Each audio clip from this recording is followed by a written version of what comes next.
Göçü canım, bülbülüm olur. Göçü canım, göçü canım ay.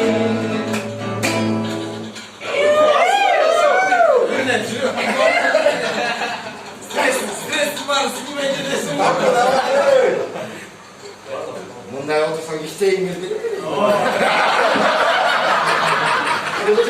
Yalnızca da iyi öğretmenim. Birisi çalıyor, böyle kalsınlar. Biraz bak. Vay, ekmek bak. Boldu. Ama emin olmadı ya bu. Tamam buldum. İyi, birisiyle tavan tutuyor. Bol çalış gerek. Bol çalış gerek.